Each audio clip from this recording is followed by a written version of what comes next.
Dear students, ನಾನು ಈ ವಿಡಿಯೋದಲ್ಲಿ ಪ್ರೊಬ್ಯಾಬಿಲಿಟಿಯಲ್ಲಿ ಬರುವಂಥ ಇನ್ನೊಂದು 3 ಮಾರ್ಕಿನ ಪ್ರಶ್ನೆಯನ್ನು ಸಾಲ್ವ್ ಮಾಡ್ತಾ ಇದ್ದೀನಿ. ಹಿಂದಿನ ವಿಡಿಯೋದಲ್ಲಿ ನಾನು ಬೇಸ್ ಥಿಯರಮನ್ನು ಹೇಳಿದ್ದೀನಿ. ಅದನ್ನು ಅಪ್ಲೈ ಮಾಡಿ ಇಲ್ಲಿ ಒಂದು ಪ್ರಾಬ್ಲಮನ್ನು ಸಾಲ್ವ್ ಮಾಡಲಿಕ್ಕೆ ಸಾಧ್ಯ ಇದೆ. ಈಗ ಪ್ರಶ್ನೆ ಈ ಥರ ಬರುತ್ತೆ. In a factory which manufacturers bolts, machines A, B and C manufacturers respectively 25%, 35% and 40% of the bolts. Of their outputs, 5, 4 and 2% are respectively defective bolts. A bolt is drawn at random from the product and it is found to be defective. What is the probability that it is manufactured by the machine B? ಈ base ಥಿಯರಮ್ನಲ್ಲಿ ಬರುವಂಥ ಪ್ರಾಬ್ಲಮ್ನಲ್ಲಿ partition ಯಾವುದು ಅನ್ನೋದನ್ನು ನೀವು ನೋಡಬೇಕು, ಮತ್ತು event A ಅಂದರೆ ಯಾವುದು ಅನ್ನೋದನ್ನು ಐಡೆಂಟಿಫೈ ಮಾಡಬೇಕು. ಅದೆರಡು ಮಾಡಿದರೆ ನೀವು ಈಸಿಯಾಗಿ ಪ್ರಾಬ್ಲಮನ್ನು ಸಾಲ್ವ್ ಮಾಡ್ಬೋದು. ಈಗ ಇವೆಂಟ್ ಎ ಅನ್ನೋದು ಯಾವುದು ಅನ್ನೋದನ್ನು ಫಸ್ಟ್ ಐಡೆಂಟಿಫೈ ಮಾಡಿಕೊಂಡ್ರೆ ಪಾರ್ಟಿಷನ್ ಯಾವುದು ಅನ್ನೋದನ್ನು ಡಿಸೈಡ್ ಮಾಡಲಿಕ್ಕೆ ಆಗುತ್ತೆ. ಇಲ್ಲಿ ಇವೆಂಟ್ ಎ ಮತ್ತು ಪಾರ್ಟಿಷನ್ ಯಾವುದು ಅನ್ನೋದನ್ನು ಡಿಸೈಡ್ ಮಾಡುವ. ಇಲ್ಲಿ ನೋಡಿ, A bolt is drawn at random from the product and it is found to be defective. What is the probability that it is manufactured by the machine B? ಇಲ್ಲಿ ನೋಡಿ, it is found to be defective given that it is A. ಅಂದ್ರೇನು? A selected bolt is defective is an event A. ಮತ್ತೆ what is the probability that it is manufactured by the machine B? ಅಂದರೆ ಎರಡನೇ ಮೆಷಿನಿಂದ select ಆಗಿರುವಂಥ probability ಏನು ಅನ್ನೋದನ್ನು find out ಮಾಡಬೇಕು. ಅಂದರೆ ಇಲ್ಲಿ 3 ಮಿಷನ್ಸ್ ಇದೆ, ಮಿಷನ್ ಎ, ಮಿಷನ್ ಬಿ ಮತ್ತು ಮಿಷನ್ ಸಿ. ಹಾಗಾಗಿ ನಾವು ಫಸ್ಟ್ಗೆ E1, E2, E3 ಅನ್ನು ಹೀಗೆ ಡಿಫೈನ್ ಮಾಡುವ. Let E1, E2 and E3 be the following. E1, the bolt is manufactured by machine A. E2, the bolt is manufactured by machine B. And E3, the bolt is manufactured by machine C. ನಂತರ clearly E1, E2, E3 are mutually exclusive and exhaustive events and hence they represent a partition of the sample space. ಇದು partition ಆಗಬೇಕು, ಯಾಕಂದರೆ ನಾವು Bayes theorem apply ಮಾಡಬೇಕಿದ್ರೆ E1, E2, E3 partition of the sample space ಆದರೆ ಮಾತ್ರ apply ಮಾಡಲಿಕ್ಕೆ ಆಗುತ್ತೆ. ಅದಾದ ನಂತರದಲ್ಲಿ ಈಗ ಇವೆಂಟ್ ಎ ಅಂದರೆ ಏನು ಅದನ್ನು ನೋಡ್ಕೊಳ್ಳಿ. Let the event A be the bolt is defective ಅಂತ ತಗೊಳ್ಳೋಣ. ಈಗ given that probability of E1 is equal to 25% ಅಂತ ಕೊಟ್ಟಿದ್ದಾರೆ. That's equal to 0.25. ಯಾಕಂದರೆ 25% ಆಫ್ ದಿ ಬೋಲ್ಟ್ ಅಲ್ಲಿ manufactured by the machine A ಅಂತ ಕೊಟ್ಟಿದ್ದಾರೆ. ಹಾಗೆಯೇ 35% of the bolt is manufactured by machine B. P of E2 is equal to 0.35 ಮತ್ತು probability of E3 is equal to 0.40. ಇದು ಡೈರೆಕ್ಟಾಗಿ ನಿಮಗೆ ಕ್ವಶನಲ್ಲೇ ಕೊಟ್ಟಿದ್ದಾರೆ.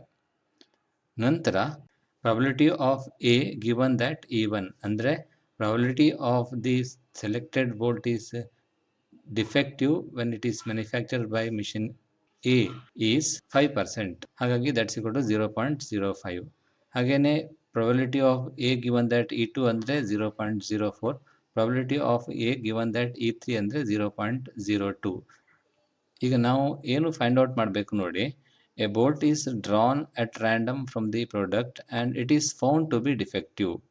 What is the probability that it is manufactured by machine B? Andre it is given that it is defective and you have to find the probability that it is manufactured by machine B. Andre we have to find probability of E2 given that A. ಈಗ base theorem apply ಮಾಡಿದರೆ P of E2 given that A is equal to P of E2 into P of A such that E2 divided by P of E1 into P of A such that E1 plus P of E2 into P of A such that E2 plus P of E3 into P of A such that E3. ಈ ಫಾರ್ಮುಲೆಯನ್ನು ನೀವು ಸರಿಯಾಗಿ ಬರೆದಿದ್ರೆ ನಿಮಗೆ 1 marks ಸಿಗುತ್ತೆ. ಆದರೆ ಕೆಲವೊಂದು ಸಾರಿ ನಮಗೆ problem ಕೇಳಬೇಕಿದ್ರೆ what is the probability that it is manufactured by machine C ಅಂತ ಹೇಳಿದರೆ ಆವಾಗ ನಮಗೆ P of E3 given that A ನೋಡಬೇಕಾಗತ್ತೆ. ಅಂಥ ಸಂದರ್ಭದಲ್ಲಿ ನ್ಯೂಮರೇಟರ್ನ ಹೀಗೆ ಬರೀಬೇಕಾಗತ್ತೆ, P of E3 into P of A given that E3 ಅಂತ ಬದಲು ಮಾಡಬೇಕಾಗುತ್ತೆ. ಈಗ ಫಾರ್ಮುಲೆ ಬರೆದ ನಂತರ ಪ್ರಾಬ್ಲಮ್ ಸಾಲ್ವ್ ಮಾಡೋದು ತುಂಬ ಸುಲಭ ಇದೆ, ಯಾಕಂದರೆ ಇದೆಲ್ಲ ವ್ಯಾಲ್ಯೂಸ್ ನಮಗೆ ಗೊತ್ತಿದೆ. ಇಲ್ಲಿ ಸಬ್ಸ್ಟಿಟ್ಯೂಟ್ ಮಾಡಿದ್ರೆ ಆಯಿತು. ಅಂದರೆ P of E2 given that A is equal to 0.35 into 0.04. P of E2 ಅಂದರೆ 0.35. P of A given that E2 is equal to 0.04 whole divided by P of E1 into P of A given that E1 plus P of E2 into P of A given that E2 plus P of E3 into P of A given that E3. ಇದನ್ನು simplify ಮಾಡಬೇಕು. That's equal to 0.0140 divide by 0.0345 that is equal to 28 divide by 69. ಇಷ್ಟು ಬರೆದ್ಬಿಟ್ರೆ ನಿಮಗೆ 3 marks ಸಿಕ್ಬಿಡುತ್ತೆ. ಈಗ ಇನ್ನೊಂದು ಪ್ರಶ್ನೆ ತಗೊಳ್ತೀನಿ. An insurance company insured 2000 scooter drivers, 4,000 car drivers and 6,000 truck drivers. The probability of an accidents are 0.01, 0.03 and 0.15 respectively. One of the insured person meets with an accident. What is the probability that he is a scooter driver? ಇಲ್ಲಿ ಸಹ ಹಾಗೆ ನಾವು event A ಅನ್ನೋದ್ರೆ ಏನನ್ನೋದನ್ನ find out ಮಾಡೋಣ. ಇಲ್ಲಿ total ಎಷ್ಟು ಜನ ಇನ್ಶೂರ್ಡ್ ಪರ್ಸನ್ ಇದ್ದಾರೆ? 2000 scooter driver, 4000 car driver and 6000 truck driver, ಅಂದರೆ ಟೋಟಲ್ ಆಗಿ 1000 ಇನ್ಶೂರ್ಡ್ ಪರ್ಸನ್ ಇದ್ದಾರೆ. ಈಗ one of the insured person meets with an accident. What is the probability that is a scooter driver? ಅಂದರೆ event A is insured person meets with an accident. ಈಗ what is the probability that he is a scooter driver? ಇಲ್ಲಿ E1 ಅಂತ ಹೇಳಿದರೆ the insured person is a scooter driver. E2 ಅಂದರೆ insured person is A car driver and E3 is the insured person is A truck driver. ಹಾಗಾಗಿ ನಾವು ಹೀಗೆ define ಮಾಡ್ಕೊಳ್ಳೋಣ. E1 ಅಂದರೆ insured person is a scooter driver, E2 is A insured person is A car driver and E3 is insured person is a truck driver. And P of E1 is equal to 2000 divided by 12,000, that's equal to 1 by 6. P of E2 is equal to 4000 divided by 12,000, that's equal to 2 by 6. P of E3 is equal to 6000 divided by 12,000, that's equal to 3 by 6. Next, P of A given that E1 is equal to 0.01, P of A given that E2 is equal to 0.03 and P of A given that E3 is equal to 0.15. ಅಂದರೆ probability of the insured person meets with an accident given that he is a scooter driver is 0.01 ಅಂದರೆ 1% ಅಂತ ಕೊಟ್ಟಿದ್ದಾರೆ. ಹಾಗೇನೆ P of A given that E2, P of A given that E3. ನಮಗೆ find out ಮಾಡಬೇಕಿರುವುದೇನು? One of the insured person meets with an accident. What is the probability that he is a scooter driver? ಇಲ್ಲಿ ನಾವು insured person is a scooter driver ಅಂದರೆ E1 ಅಂತ ತಗೊಂಡಿದ್ದೀವಿ, ಮತ್ತು event A ಅಂದರೆ insured person meets with an accident.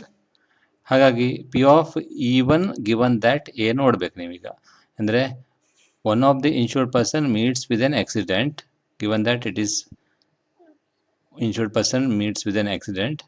What is the probability that he is a scooter driver? Scooter driver ಅಂದರೆ E1 ಅಂತ ತಗೊಂಡಿದ್ದೀವಿ. ಹಾಗಾಗಿ P of E1 given that A. And base theorem ಪ್ರಕಾರ P of E1 given that A ಅಂದ್ರೇನು? P of E1 into P of A such that E1 divided by P of E1 into P of A such that E1 plus P of E2 into P of A such that E2 plus P of E3 into P of A such that E3. ಇದೆಲ್ಲ values ಗೊತ್ತಿದೆ, ಅದನ್ನು substitute ಮಾಡಬೇಕು. P of E1 ಅಂದರೆ 1 by 6, P of A given that E1 ಅಂದರೆ 0.01. ಹಾಗೆಯೇ ಇಲ್ಲಿ ಸಹ ಅದನ್ನೇ ಸಬ್ಸ್ಟಿಟ್ಯೂಟ್ ಮಾಡಬೇಕು. ಪ್ಲಸ್ P of E2 ಅಂದರೆ 2 by 6 into P of A such that E2 ಅಂದರೆ 0.03 ಪ್ಲಸ್ P of E3 ಅಂದರೆ 3 by 6, P of A given that E3 ಅಂದರೆ 0.15. ಇಲ್ಲಿಂದ ಸಿಂಪ್ಲಿಫೈ ಮಾಡಬೇಕು. 1 by 6 ನ್ಯೂಮರೇಟರ್ ಮತ್ತು ಡಿನಾಮಿನೇಟರ್ಲಿ ಕಾಮನ್ ತೊಗೊಳ್ಬೋದು. ಆ್ಯಂಡ್ ನ್ಯೂಮರೇಟರ್ಲಿ 1 by 6 ಕಾಮನ್ ತೊಗೊಂಡು 0.01, ಡಿನಾಮಿನೇಟರ್ಲಿ 1 by 6 into 0.01 plus 0.06 plus 0.45. 1 by 6 1 by 6 cancel ಆಗುತ್ತೆ. And 0.01 divided by 0.52 that's equal to 1 by 52. Next ಪ್ರಶ್ನೆ ನೋಡಿ, ಇಲ್ಲಿ ನಾನು ಜಸ್ಟ್ ಒಂದು ಹಿಂಟ್ಸನ್ನು ಕೊಟ್ಬಿಡ್ತೀನಿ ಅಷ್ಟೇ. A bag 1 contains 3 red and 4 black marbles, while the other bag contains 5 red and 6 black marbles. One marble is drawn at random from one of the bags and it is found to be red. Find the probability that it was torn from bag 2. ಇಲ್ಲಿ E1 ಮತ್ತು E2 ಎರಡೇ ಇರೋದು, ಯಾಕಂದರೆ ಒಂದು bag ಮತ್ತು ಎರಡನೇ bag ಇದೆ. And A ಅಂದರೆ ಸೆಲೆಕ್ಟೆಡ್ ಬಾಲ್ ಈಸ್ ರೆಡ್. ಆಗ ಪಿ ಆಫ್ E1 ಅಂದರೆ 1/2, ಪಿ ಆಫ್ E2 ಅಂದರೆ 1/2, ಯಾಕಂದರೆ you have to select one bag from the 2 bags. ಇಲ್ಲಾದರೂ 3 ಬ್ಯಾಗ್ ಇದ್ದರೆ ಅವಾಗ ಪಿ ಆಫ್ E1 ಅಂದರೆ 1/3, ಪಿ ಆಫ್ E2 ಅಂದರೆ 1/3, ಪಿ ಆಫ್ E3 ಅಂದ್ರೂ 1/3 ಆಗುತ್ತೆ. Next P of A such that E1, P of A such that E2 ಈಸಿಯಾಗಿ ಬರೀಬೋದು. A such that E1 ಅಂದರೆ ಸಪೋಸ್ ಬ್ಯಾಗ್ 1 ಸೆಲೆಕ್ಟ್ ಮಾಡಿದಾಗ what is the probability that it is red? Bag 1ನಲ್ಲಿ totally 7 marbles ಇದೆ, ಅದರಲ್ಲಿ 3 red marbles. ಹಾಗಾಗಿ probability of A such that E1 ಅಂದರೆ ಎಷ್ಟು? 3/7. And suppose second bag select ಮಾಡಿದರೆ what is the probability of it is A red marble? Totally 11 marbles ಇದೆ, ಅದರಲ್ಲಿ 5 red marbles. ಹಾಗಾಗಿ probability of A such that E2 ಅಂದರೆ 5/11. ನಾವೀಗ find out ಮಾಡಬೇಕಿರುವುದೇನು? Find the probability that it was selected from the bag 2 ಅಂದರೆ probability of E2 given that A, ಅಂದರೆ probability of the selected ball is from the second bag given that it is red.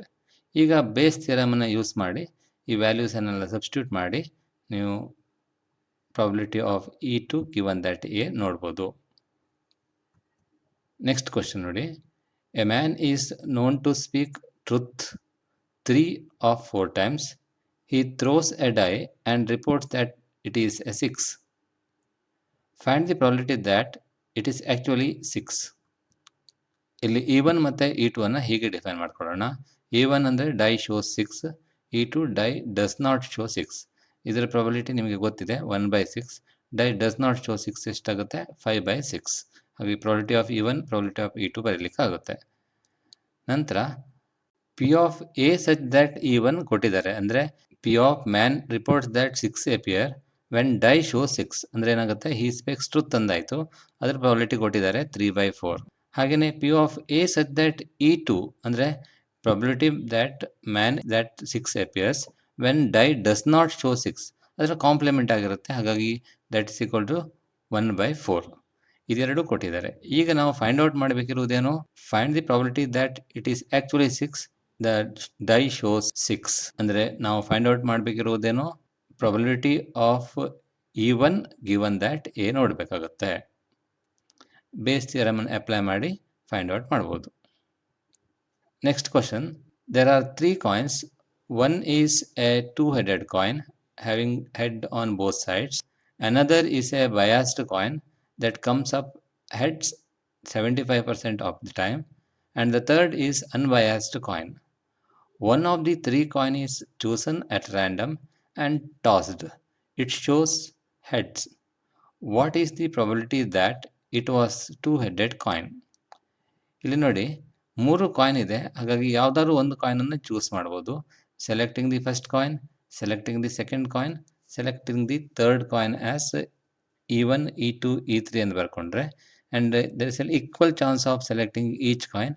ಹಾಗೆ P of E1 ಅಂದರೆ, P of E2 ಅಂದರೆ, P of E3 ಅಂದರೆ 1/3 ಅಂತ ಬರ್ಕೋಬೇಕು.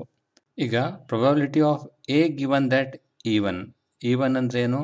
2-headed coin ತಗೊಂಡಾಗ what is the probability of getting head? And ಈಗ definite ಆಗಿ head ಬಂದೇ ಬರುತ್ತೆ. ಹಾಗೆ probability of A given that E1 is equal to 1. ನೋಡಿ, ಎ ಅಂದರೆ ಏನು? It shows head. What is probability of that? It shows head when 2-headed coin is taken. When 2-headed coin is taken definite ಆಗಿ head ಬಂದೇ ಬರುತ್ತೆ, ಹಾಗಾಗಿ this is equal to 1. What is probability of A given that E2 ಅಂದರೆ ಏನು? Second coin ಆಗಿರುತ್ತೆ, biased coin ಆಗಿರುತ್ತೆ. What is the probability of getting head when it is taken a biased coin? 75% ಅಂತ ಕೊಟ್ಟಿದ್ದಾರೆ, that's equal to 0.75. ಈಗ probability of A such that E3 is equal to 0.5. A such that E3 ಅಂದ್ರೆ ಏನು? When third coin is selected, what is the probability of getting head? Third coin ಏನಾಗಿದೆ? Unbiased ಕಾಯಿನನ್ನು toss ಮಾಡಿದಾಗ head ಬರುವ probability ಎಷ್ಟು? 1/2, that is 0.5. ನಾವೀಗ find out ಮಾಡಬೇಕಿರುವುದೇನು? What is the probability that it was the 2-headed coin? ಅಂದರೆ when it shows head, what is the probability that it is a 2-headed coin? ಅಂದರೆ probability of 2-headed coin E1 ಅಂದರೆ 2-headed coin given that it shows head. P of E1 such that a find out ಮಾಡಬೇಕು. ಅದಕ್ಕೆ base theorem apply ಮಾಡಿದ್ರಾಯ್ತು. ನಂತರ ಈ ಎಲ್ಲ ವ್ಯಾಲ್ಯೂನ substitute ಮಾಡಿಬಿಟ್ರೆ P of E1 such that A ಬರುತ್ತೆ. ಇನ್ನೊಂದು ಪ್ರಾಬ್ಲಮ್ ಹೀಗಿರುತ್ತೆ. In answering a question on a multiple choice test, a student either knows the answer or guesses. Let 3/4 be the probability that he knows the answer and 1/4 be the probability that he guesses. Assuming that a student who guesses at the answer will be correct with the probability 1/4, what is the probability that the student knows the answer given that he answered it correctly? ಇಲ್ಲಿ student answers correctly ಇದು event A. ಮತ್ತು partition ಯಾವ್ದು ನೋಡಿ, ಇಲ್ಲಿ student ಎರಡು chance ಇದೆ. Either he knows the answer or guesses the answer. When he knows the answer ಇದ್ದಾಗ ಸಹ ಕರೆಕ್ಟ್ ಆಗ್ಬೋದು, ಅಥವಾ ಗೆಸ್ ಮಾಡಿದಾಗ ಸಹ ಆನ್ಸರ್ ಕರೆಕ್ಟ್ ಆಗ್ಬೋದು. ಇಲ್ಲಿ ಏನು ಕೊಟ್ಟಿದ್ದಾರೆ ಅಂದರೆ, in answering a question multiple choice test, a student either know the answer or guesses. 3/4 be the probability that he knows the answer. ಅಂದರೆ ಅವನು ಗೊತ್ತಿರುವಂಥ ಚಾನ್ಸ್ ಎಷ್ಟಿರುತ್ತೆ, 3/4. That is probability of E1. ಮತ್ತು probability that he guesses is 1/4, ಅಂದರೆ that is probability of E2. ಈಗ P of E1 ಅಂದರೆ 3/4, P of E2 ಅಂದರೆ 1/4 ಆಯಿತು. ನಂತರದಲ್ಲಿ assuming that A student who guesses at the answer will be correct, ಅಂದರೆ ಅವನು guess ಮಾಡಿದಾಗ ಸರಿ ಆಗುವಂಥ ಪ್ರಾಬಬಿಲಿಟಿ ಎಷ್ಟು, 1/4 ಆಗುತ್ತೆ. ಈಗ ನಾವು ಏನು ಫೈಂಡ್ ಔಟ್ ಮಾಡಬೇಕಂದ್ರೆ, what is the probability that the students knows the answer and given that the answer is correctly. ಇಲ್ಲಿ P of E1 given that A ನೋಡಬೇಕು. ಈಗ P of A given that E1 ಏನಾಗುತ್ತೆ ನೋಡಿ. ಅಂದರೆ E1 ಅಂದ್ರೇನು, he knows the answer. When he knows the answer, what is the probability that it is correct?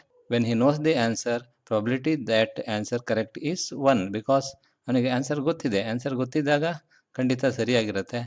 ಹಾಗಾಗಿ probability of A such that A1 is equal to 1. What is probability of A such that E2 ಇಲ್ಲಿ ಕೊಟ್ಟಿದ್ದಾರೆ. Assuming that the student guesses at the answer will be correct is the probability is 1/4. ಹಾಗಾಗಿ ಇದೇನಾಗಿರುತ್ತೆ, P of A such that E2. ನಂತರದಲ್ಲಿ ನಾವು Bayes theorem apply ಮಾಡಿ P of E1 such that A ನೋಡ್ಬೋದು. ಇಷ್ಟನ್ನು ಹೇಳಿ ನಾನು ಈ ವಿಡಿಯೋವನ್ನು ಮುಗಿಸ್ತಾ ಇದ್ದೇನೆ.